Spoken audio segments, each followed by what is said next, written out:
देश के अंतिम गांव माड़ा पहुंचे प्रधानमंत्री नरेंद्र मोदी ने जनसभा में जहां एक ओर माड़ा और उत्तराखंड के लोगों की तारीफ की, तो वहीं माड़ा गांव में पहुंचे प्रधानमंत्री नरेंद्र मोदी ने जय बद्री विशाल और जय बाबा केदार के साथ अपने उद्बोधन की शुरुआत की।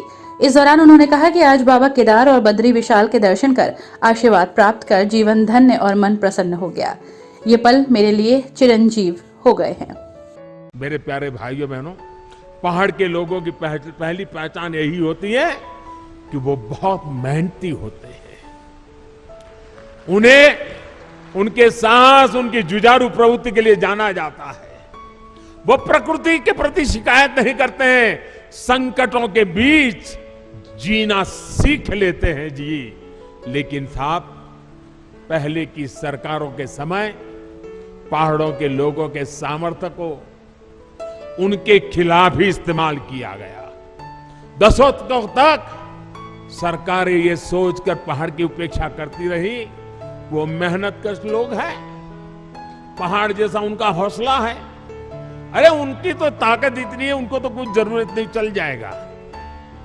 ये उनकी ताकत के साथ अन्याय था। उनकी ताकत है इसका मतलब ये तो नहीं है कि उनको ऐसे ही रहने दिया जाए। उनको भी तो सुविधा चाहिए। मुश्किल हालातों में पहाड़ के लोगों को मदद मिलनी चाहिए।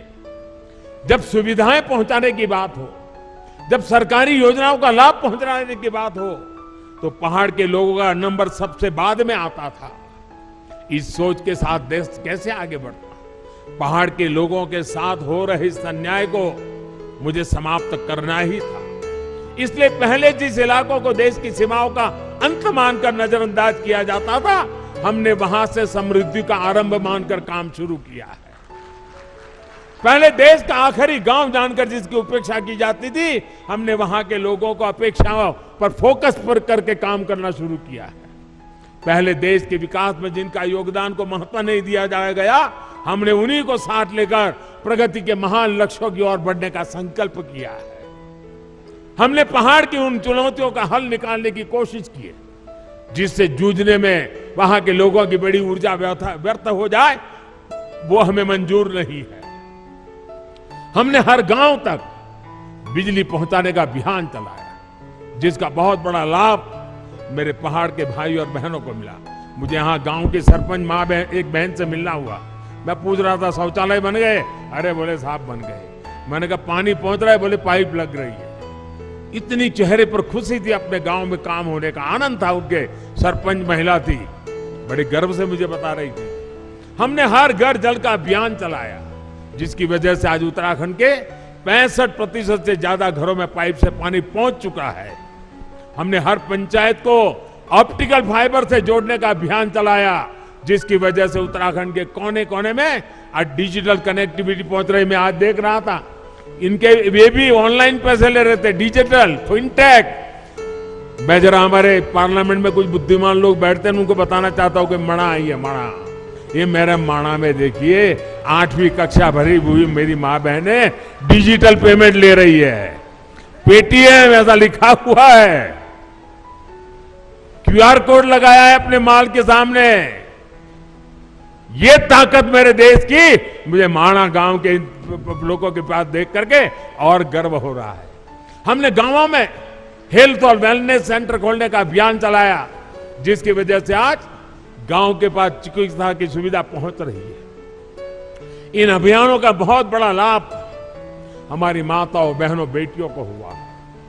एक संवेदनशील सरकार, गरीबों का दुख दर्द समझने वाली सरकार कैसे काम करती है, ये आज देश के हर कोने में लोग अनुभव कर रहे हैं। कोरोना के इस काल में जब वैक्सीन लगवाने की बारी आई, अगर पहले की सरकारें होती तो शायद अभी तक वैक्सीन यहां तक ना आता। लेकिन ये मोदी है,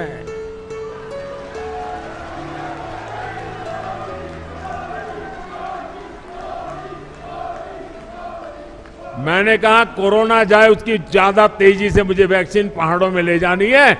और मैं सरकार को बधाई देता हूं, मेरे उत्तराखंड और मेरे हिमाचल 2 प्रदेशों ने सबसे पहले वैक्सीनेशन का काम पूरा कर दिया भाई। इस वैश्विक महामारी में लोगों को भूखमरी का शिकार ना होना पड़े, बच्चों को कुपोषण का शिकार ना होना पड़े, इसके लिए हमने प्रधानमंत्री गरीब कल्याण अन्न योजना शुरू की। इस योजना की वजह से उत्तराखंड के भी लाखों लोगों को मुफ्त अनाज मिला और हमने पक्का किया किसी गरीब के घर में भी कोई दिन ऐसा नहीं होना चाहिए जब घर में चूल्हा न जला हो, रोटी न पकी हो, कोई बच्चा भूखा सोया हो, वो दिन मैं देखना नहीं चाहता था। और हम सफलतापूर्वक कर पाए भाइयों बहनों। कुछ समय पहले ही हमारी सरकार ने उस अवधि को और 3 महीना बढ़ा दिया है ताकि इस त्योहारों के दिनों में हमारे गरीब परिवारों को दिक्कत न हो। इसके बाद प्रधानमंत्री ने लोगों से अपील की है कि जब कभी भी पहाड़ पर आए, कोई यहाँ की एक लोकल चीज जरूर खरीदे। आप जो हमारी माताएं बहनें, सेल्फ हेल्प ग्रुप की बहनें जो उत्पादन पैदा करती है, जो मसाला, वो पहाड़ी नमक, ये सारी चीजें मैं देख रहा था और पैकेजिंग वगैरह में सचमुच में मेरा मन बड़ा प्रसन्न कर गया जी। माताओं बहनों को प्रणाम करता हूं, क्या बढ़िया काम किया आपने। लेकिन मैं यहां से हिंदुस्तान भर से जो प्रवासी आते हैं, जो यात्री आते हैं, जो एडवेंचर के लिए आते हैं, जो श्रद्धा के लिए किसी भी तरीके से क्यों ना आते हो, एक जीवन में व्रत बनाइए कि आप यात्रा में जितना खर्चा करते हैं, ट्रैवलिंग का खर्चा करते होंगे, खाने के पीछे खर्चा करते होंगे, बड़ी होटल में रहने के लिए खर्चा करते होंगे, आप मन में एक व्रत बनाइए।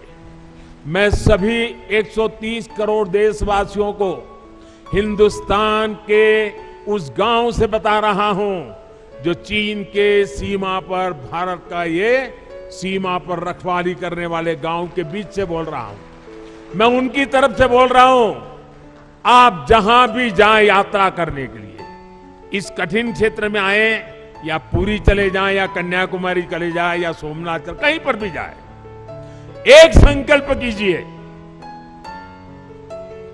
जैसे मैं वोकल फॉर लोकल की बात करता हूं ना, मैं आज एक और संकल्प के लिए प्रार्थना करता हूं, और देशवासियों को प्रार्थना करना है तो मेरा हक बनता है जी।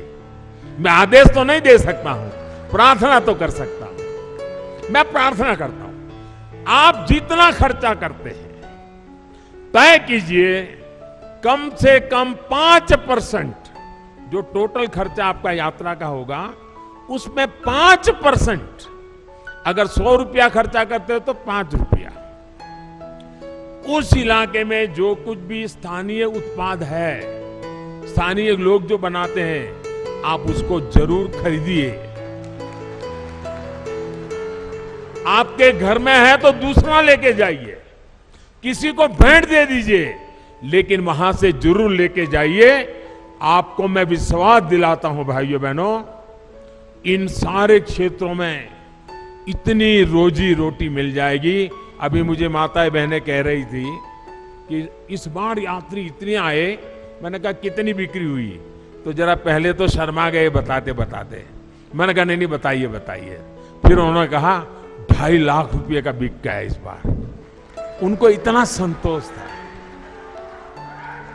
अगर सब यात्री, सभी प्रवासी जहां जाए वहां स्थानीय जो गरीब लोग पैदा करते हैं, वैसी स्थानीय बनी हुई चीज 5% बजट ये जोड़ दीजिए। आप देखिए, आपको जीवन में संतोष होगा और घर में रखेंगे, बच्चों को बताएंगे कि देखिए हमने उस साल जब उत्तराखंड गए थे ना, ये तस्वीर तो तुझे अच्छी लगती है, उस तस्वीर के पीछे तो हमने 20 रुपया खर्च किया है, लेकिन ये जो छोटी चीज दिखती है ना, वहां की एक बूढ़ी मां बना रही थी, मैं उससे लेकर के आया था। आपको आनंद होगा, आपको संतोष होगा। इसलिए मैं आज यहां से पूरे देश को प्रार्थना कर रहा हूं। इससे पहले प्रधानमंत्री नरेंद्र मोदी ने मुख्यमंत्री पुष्कर सिंह धामी के साथ सीमा पर चल रहे विकास कार्यों का भी निरीक्षण किया।